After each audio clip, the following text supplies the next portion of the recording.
Hello everyone. Good evening सभी को। और जैसा कि आप सभी लोगों का एसएससी जीडी का एग्ज़ाम चल रहा है और आपका 4, 5, 6 और 7 यानी कि 4 दिन आपका एग्ज़ाम डन हो चुका है यहाँ पर। और अभी क्या है कि जो एग्ज़ाम चल रहा है कल से यानी कि मंडे से फिर शुरू हो जाएगा। तो आप लोगों ने ऑलमोस्ट देखा होगा कि हर शिफ्ट में एक तो स्पोर्ट पर्सनैलिटी यानी कि जो स्पोर्ट्स से रिलेटेड कोई भी क्रिकेटर है या किसी भी खेल से रिलेटेड है वो आ रहा है। तो उसका मैंने वीडियो पहले ही कर दिया था अपलोड। और उसके बाद एक और पंचवर्षीय योजना से देखने को मिलता है, उसका भी मैंने वीडियो अपलोड कर रखा है। तो ये अभी हम लोग देखेंगे कि जनगणना से भी क्वेश्चन हर शिफ्ट में देखने को मिल रहे हैं। वैसे कि हालांकि मैंने जनगणना पर एक दो वीडियो पहले भी किए हुए हैं ऐसे ही, लेकिन वो अदर एग्ज़ाम के टाइम पर थे तो शायद ना मिले, तो मैं इसको फिर से कर रहा हूँ। चलिए बिना टाइम वेस्ट के शुरुआत करेंगे, जिससे कि आपको वीडियो को लाइक, शेयर एंड चैनल को सब्सक्राइब कर लेना है। पहला क्वेश्चन यहाँ से आपका बनता है कि जो जनगणना हुई थी 2011 वाली, वो किस नंबर की थी। तो ये 15वें नंबर की थी, ये चीज़ याद रखना है। कई बार एसएससी के एग्ज़ामों में देखने को मिला है कि वो किस नंबर की जनगणना हुई थी। बाकी 1951 से अगर ये पूछी जाती कि देश की आज़ादी के बाद से कौन सी थी, तो ये 7वीं थी। यानी कि देश के आज़ाद होने के बाद में 2011 की जनगणना 7वीं है। ओवरऑल जो है ये 15वीं है। पहली जनगणना 1872 में हुई थी, जो कि लॉर्ड मेयो के टाइम पर हुई थी, ये चीज़ याद रखना है। और आधिकारिक जो जनगणना यानी कि ऑफिशियल जो सेंसस आया वो आया 1881 में, 1881 में, जो कि लॉर्ड रिपन के टाइम पर आया हुआ था। ये चीज़ याद रखना है। आज़ादी के बाद से ये 7वीं है। और स्वतंत्र भारत की जो पहली जनगणना हुई थी वो 1951 में हुई थी, ये चीज़ याद रखना है। और इस समय साक्षरता दर कितनी थी, तो वो आपकी थी 18%, ये चीज़ याद रखना है। 1951 का जब हुआ था तो ये जो साक्षरता है ये थी आपकी 18%। नेक्स्ट हम लोग आगे बढ़ेंगे, लेकिन उससे पहले मैं बता दूं कि आप किसी भी एग्ज़ाम की तैयारी करते हैं और अगर आप चाहते हैं कि आपको मॉक टेस्ट लगाना है या आप नहीं लगाते हैं तो वो आपकी कमियां हैं, क्योंकि मॉक टेस्ट आपको ज़रूर लगाना है। कई सारे प्लेटफॉर्म पे आपको फ्री भी अवेलेबल हैं, लेकिन जहां पर आपको पीवाईक्यू मिलेंगे और बेहतरीन मॉक टेस्ट मिलते हैं, जो कि जहां पर आप इंडिया लेवल का देख सकते हैं कि आपकी रैंक क्या स्टे कर रही है, वो मिलता है आपको टेक्स्ट बुक के अंदर, जिसकी फ्यूचर ऑफिसर सेल आ रही, जो कि 615 रुपये में आपको मिल जाएगा टेक्स्ट बुक का पास प्रो, जिसमें आप किसी भी एग्ज़ाम की तैयारी करते हैं उस एग्ज़ाम के प्रीवियस ईयर पेपर, साथ ही साथ उसके मॉक टेस्ट, आपको सिर्फ 615 रुपये में पूरे 1 साल के लिए। और इसके लिए आपको मेरा कूपन कोड राज10 यूज करना होगा। बाकी सारी अपडेट के लिए टेलीग्राम चैनल और व्हाट्सएप चैनल दिए हुए हैं, उनके लिंक डिस्क्रिप्शन में। तो जैसे ही कोई ऑफर आता है टेक्स्ट बुक का, जब ये कम प्राइस में मिलता है, तो वो भी मैं आपको शेयर करता रहता हूँ। तो जो लोग परचेज़ करना चाहते हैं, डिस्क्रिप्शन में लिंक दिया हुआ है, जा करके परचेज़ करिए। बाकी जब सेल वगैरह आती है मैं टेलीग्राम चैनल और व्हाट्सएप चैनल पर आपको अपलोड करके बताता रहता हूँ। आ जाते हैं अपने टॉपिक के ऊपर। हम बात करते हैं, देखिए जनगणना जो आयुक्त रहे हुए थे वो कौन थे, R. A. गोपालस्वामी, ये चीज़ आपको याद रखना है। और जो जनगणना होती है गृह मंत्रालय के अंतर्गत आती है, इस चीज़ को भी याद रखना है। जो गृह मंत्रालय होता है उसके अंतर्गत जो है आपकी जनगणना आती है।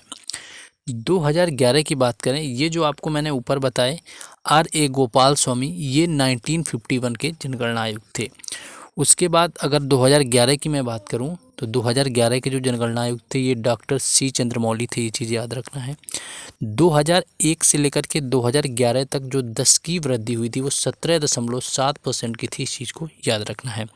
और ये पूछें कि कब जो 10 की वृद्धि है वो ऋणात्मक रही हुई थी, यानी कि नेगेटिव ग्रोथ हुई थी, वो 1911 से लेकर के 1921 तक थी। तो ये जो 10 की वृद्धि थी वो निगेटिव थी। और हाँ, जनगणना 2 चरणों में हुई थी, ये चीज़ याद रखना है 2011 वाली। तो ये 10 की वृद्धि निगेटिव कहाँ पर है, 1911 में। जनगणना की बात करें तो कुल जनगणना 121 करोड़ रही, जिसमें पुरुष थे आपके 51.47% और महिला थी 48.53%। शहरी जिसमें थे 31.2% और जो ग्रामीण इलाकों से आते थे वो थे 68.8%। तो इस चीज़ को भी याद रखना है। नेक्स्ट हम लोग आगे देखेंगे। हाँ, ये देखेंगे कि सर्वाधिक जो आपके राज्यों की जनगणना के आधार पर देखेंगे कि कौन कौन से राज्य जनगणना के मामले में सबसे ज़्यादा रहे। तो जनगणना के मामले में सबसे ज़्यादा जो जनसंख्या है, यानी कि सबसे ज़्यादा जनसंख्या वाला राज्य उत्तर प्रदेश, जिसकी 20 करोड़ थी। उसके बाद महाराष्ट्र जो कि 11 करोड़, उसके बाद बिहार, उसके बाद पश्चिम बंगाल और ये पाँचवा आपका मध्य प्रदेश। ये 5 राज्य थे जो कि बढ़ते हुए जनसंख्या से आपके घटते हुए क्रम में रहे हुए थे। न्यूनतम की बात करें सबसे कम किसकी थी, तो सबसे कम थी सिक्किम की, उसके बाद मिज़ोरम की, उसके बाद अरुणाचल प्रदेश की, फिर गोवा की और फिर नागालैंड की। तो सबसे कम सिक्किम की रही हुई थी, उसके बाद मिज़ोरम है, फिर अरुणाचल प्रदेश है, फिर गोवा है और फिर नागालैंड है।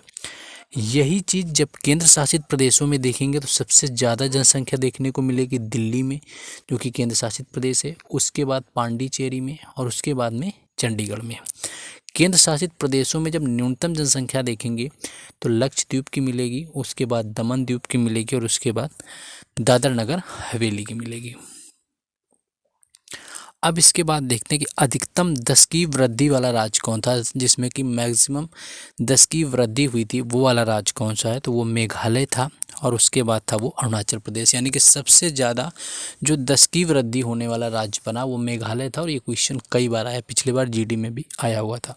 उसके बाद अरुणाचल प्रदेश में तो यहाँ पर कुछ 27 दशमलव कुछ % जो है आपके 27% आप अप्रॉक्स मान सकते हैं 10 की वृद्धि मेघालय की थी।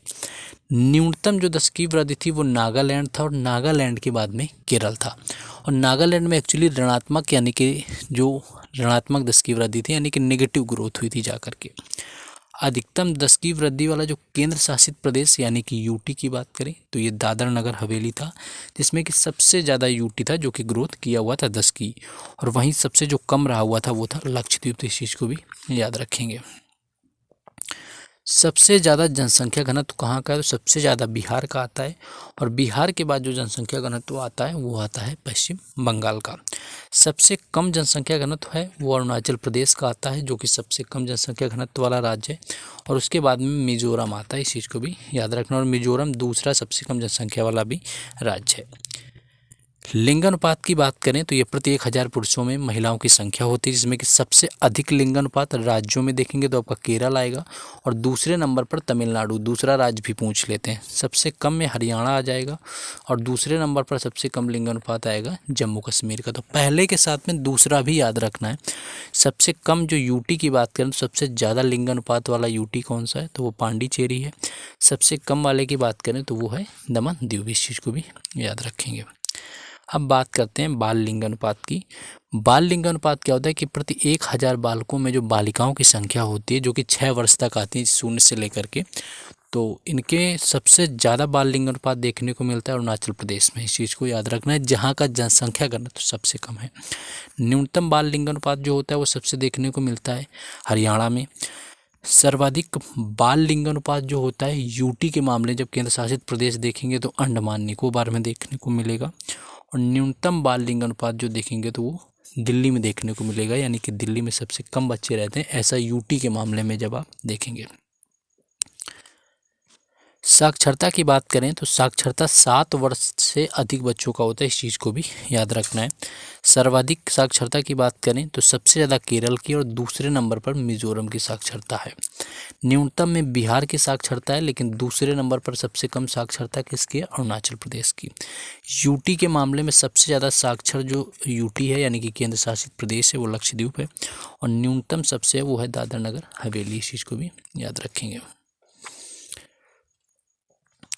ग्रामीण और शहरी जनसंख्या की बात करें तो सबसे ज़्यादा शहरी जो राज्य है उसमें तो गोवा आता है, और सबसे न्यूनतम ग्रामीण, यानी कि जहाँ पर सबसे ज़्यादा अर्बन होगा जा कर के गोवा में है, जो कि तो यहाँ पर न्यूनतम ग्रामीण हो जाएगा। न्यूनतम जो शहरी सबसे होगा वो हिमाचल प्रदेश हो जाएगा, यानी कि सबसे ज़्यादा जो ग्रामीण क्षेत्र देखने को मिलता है, यानी कि जो रूरल एरिया मिलता है वो कहाँ पर आता है, हिमाचल प्रदेश में।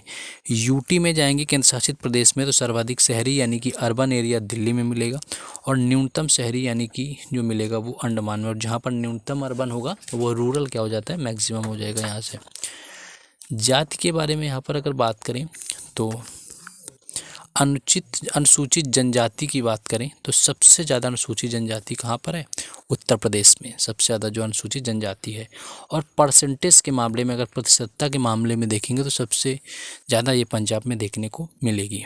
इसके बाद मोस्ट इम्पॉर्टेंट कि नागालैंड, अरुणाचल प्रदेश, लक्षद्वीप और अंडमान निकोबार में कोई भी अनुसूचित जनजाति नहीं है।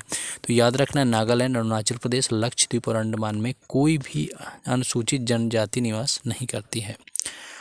अब अनुसूचित जनजाति की बात करें तो सबसे ज़्यादा मध्य प्रदेश में, सबसे यहाँ पर बात करें तो सबसे ज़्यादा जो है यहाँ पर आपकी जो देखने को मिलती है वो कहाँ पर मिलती है जाके परसेंटेज के मामले में लक्षद्वीप। पंजाब, हरियाणा, दिल्ली, चंडीगढ़ और पांडिचेरी में जो है वो कोई भी अनुसूचित जनजाति नहीं है, इस चीज़ को भी याद रखना है।